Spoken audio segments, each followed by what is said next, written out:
Somebody say, God is helping me. Oh, I feel this one today. See, there are moments in life when it looks like God is silent, like he's nowhere to be found. You've prayed, you've fasted, you've cried, and yet nothing seems to be changing.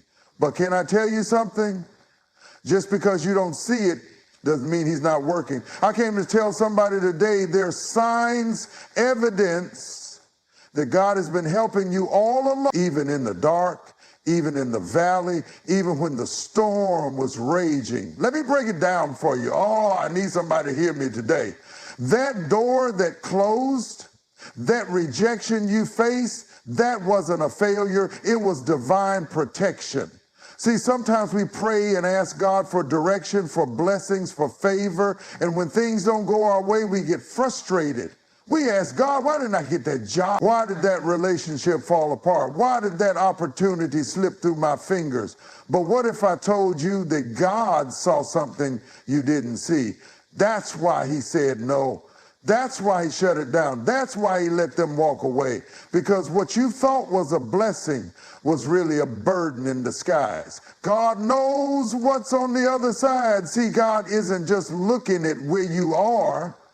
He's looking at where you're going. He knows what's on the other side of that door. He knows the pain it would have caused, the stress it would have brought, the heartbreak you would have had to endure. You were crying over that job you didn't get, but you didn't know that 6 months later that company was going to shut down. You were heartbroken over that person who walked out of your life, but you didn't know that they were carrying toxic habits, generational curses, and hidden agendas that would have drained you dry. God saw it, God blocked it, God protected you. Somebody needs to shout, thank you, Lord, because what you saw as rejection was really redirection. Stop mourning what God delivered you from. Oh, this is for somebody today. You've been mourning a door that God deliberately shut. You've been grieving a no like it was the end of your story. But can I tell you something? God's no is just as much of a blessing as his yes. Stop trying to force open what God has locked. Stop crying over who walked away, because here's the truth. If it was meant for you, it wouldn't have left. If it was part of your destiny, it would still be there. The reason God had to remove some people from your life is because they were tied to where you've been, not where you're going. Not everybody can go to your next level. Not every opportunity is from God, and not every open door is a blessing. Some are traps.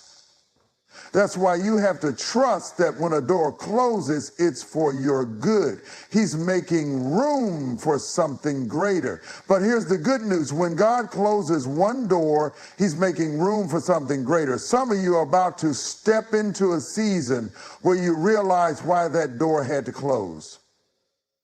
You're about to see why God blocked that opportunity. You're about to walk into something so much better that you're going to look back and say, Lord, I thank you for not letting me settle. See, that little opportunity you were begging for, that was nothing compared to what God is bringing. That relationship you wanted so bad, God has someone so much better, someone who would love you the way he intended. That job you thought was everything, God has a position waiting for you that will blow your mind. Somebody say, greater is coming.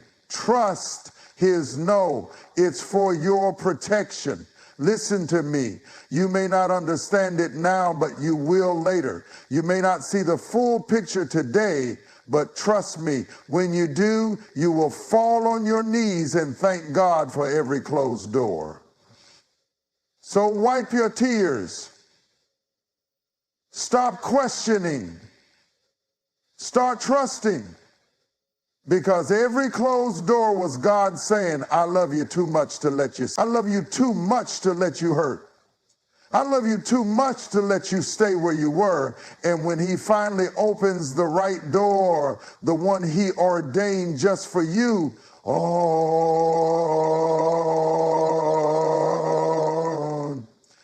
you're going to know it was worth the wait.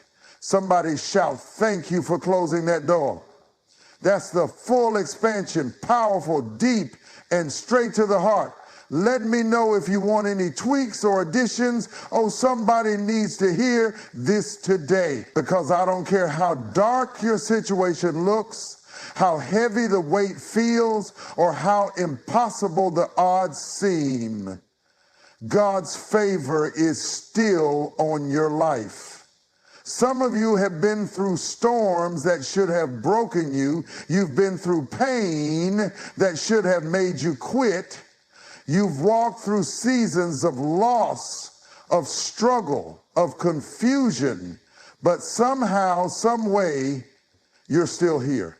And if you look back over your life, you'll realize that the only reason you made it was because of the unexplainable favor of God. Favor doesn't mean the absence of struggle. See, let me make this clear. Favor doesn't mean you won't go through anything. Favor doesn't mean life will always be easy.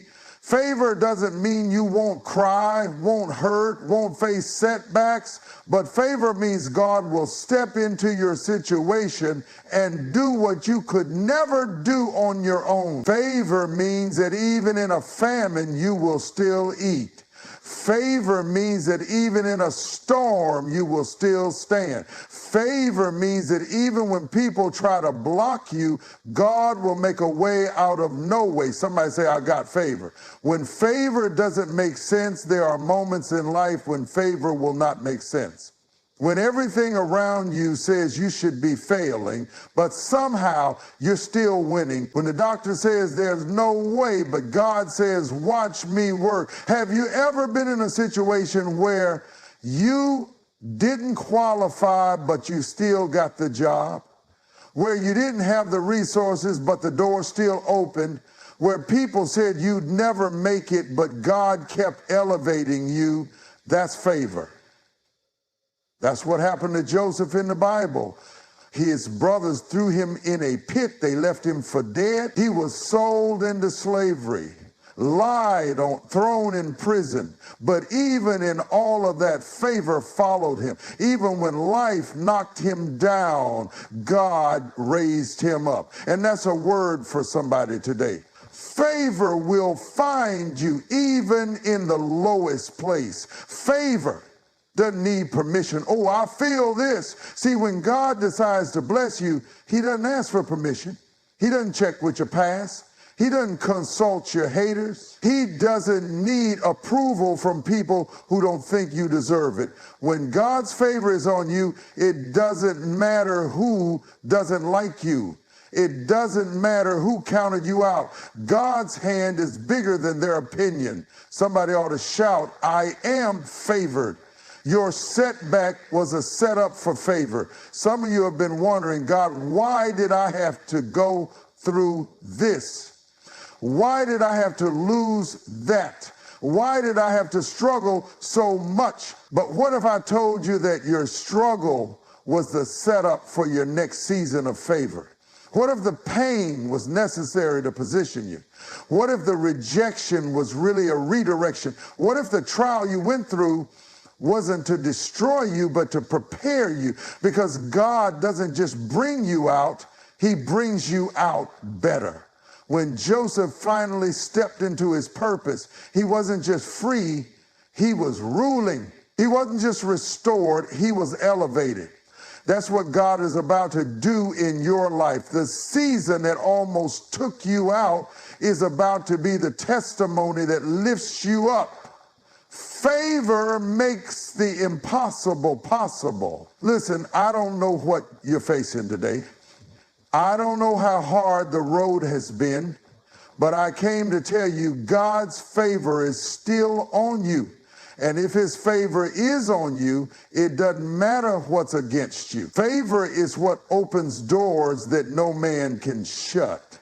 Favor is what takes 5 loaves and 2 fish and feeds a multitude. Favor is what lets you walk through the fire and come out not even smelling like smoke. Favor is what turns a prison sentence into a promotion. Favor is what takes you from overlooked to overbooked, from rejected to respected, from forgotten to favored. Somebody needs to shout, I receive it, because God is not done with you yet. Don't be afraid to walk in favor. Oh, let me end with this. Don't be afraid to walk in the favor God has given you. Some of you have been down for so long that when God starts elevating you, you feel guilty. When the blessing comes, you feel unworthy. But let me tell you, you don't have to apologize for God's favor. Walk in it, own it, thank God for it, because you didn't earn it, but he gave it to you anyway. And if he brought you through the valley, if he sustained you in the storm, if he blessed you even in the struggle, then you already know his favor is all over your life. Somebody give God praise right now. That's a full, powerful expansion, fiery, faith-filled, and full of encouragement. Let me know if you want any adjustments. Oh, I feel this one right here, because there's somebody listening to me right now. You should be falling apart. You should have lost your mind by now. The weight of life should have crushed you. The storm should have drowned you. The fire should have burned you up, but you're still here. And not only are you still here, you have a peace that doesn't even make sense. Somebody say, I still have my peace. Real peace isn't about your circumstances. See, the world thinks peace comes from having perfect condition. The world says, I'll have peace when I have more money. I'll have peace when my problems go away. I'll have peace when everybody likes me. But can I tell you something? If your peace is based on your circumstances, you will always be anxious, because life is unpredictable. People will change on you. Money will run out. Jobs will let you go. Storms will come. But here's the good news. Real peace doesn't come from the absence of problems. Real peace comes from the presence of God. That's why Jesus said in John 14:27, peace I leave with you, my peace I give you. Not as the world gives do I give to you. Oh, that means this is a different kind of peace. This isn't a peace that depends on everything going right. This is a peace that says, even when everything is wrong, I will not be shaken. Peace in the middle of the storm. Oh, let me preach this right, because some of you have been through storms that should have taken you out. You have faced losses that should have broken you. You have endured pain that should have left you bitter. But even in the middle of it all, you had peace. That's the kind of peace that had Jesus asleep in the middle of a storm. The disciples were panicking. The waves were crashing. The boat was rocking. But Jesus was asleep. Why? Because he knew something they didn't know. He knew that the storm couldn't take him out, because his destiny was greater than the storm. And somebody listening to me right now, the reason you have peace is because you know that your destiny is greater than what you're going through. The storm might be raging, but you're not worried. The battle might be intense, but you're still standing. Why? Because you know who's in the boat with you when it doesn't make sense to others. Oh, here's what's powerful. People won't understand the peace you have. They'll look at you and say, how are you still smiling after everything you've been through?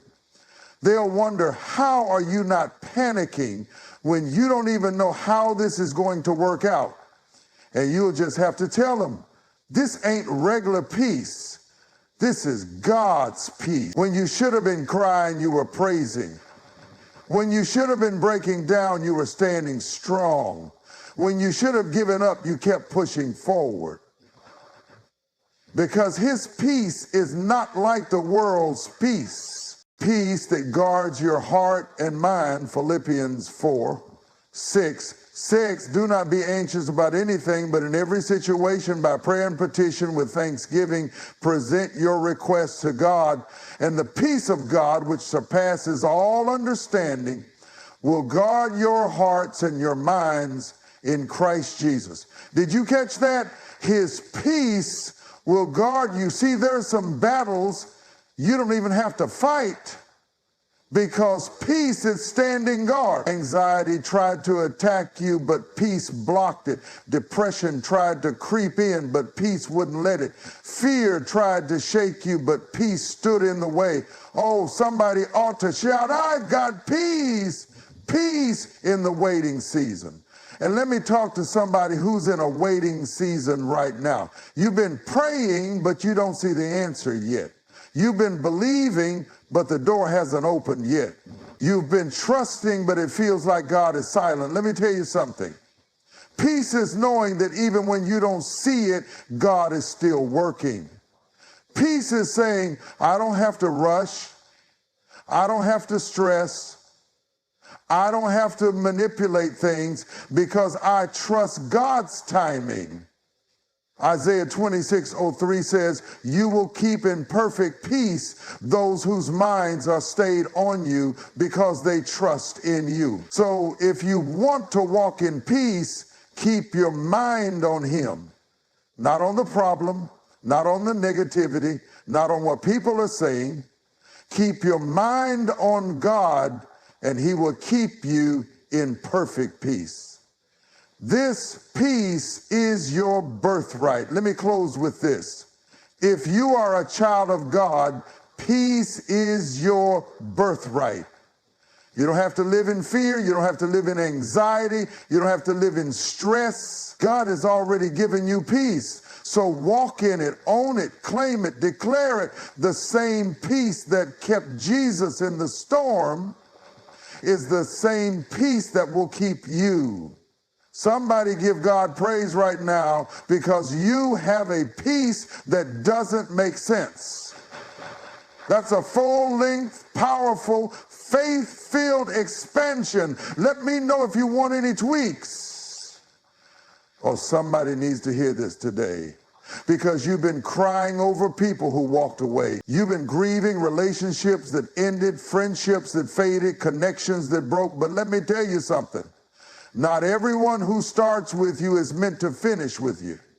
See, I know it hurt. I know you didn't understand it at the time, but the people who left, they were necessary losses. Somebody say it was necessary. Separation is a sign of elevation. Oh, I feel this. Whenever God is about to elevate you, he starts separating you. When you start stepping into your purpose, when you start growing in God, when you start walking in favor, some people will fall away. And I know you loved them. I know you thought they would be there forever. But the truth is, not everyone is assigned to your destiny. Some people were only assigned to your past. Some people were only meant to walk with you for a season. Some people were only there to teach you a lesson, not to go with you to the next level. And I know it's hard, but you've got to accept that some departures are divine.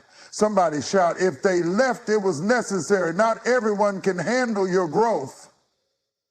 See, one of the hardest lessons in life is realizing that some people liked you better when you were broken.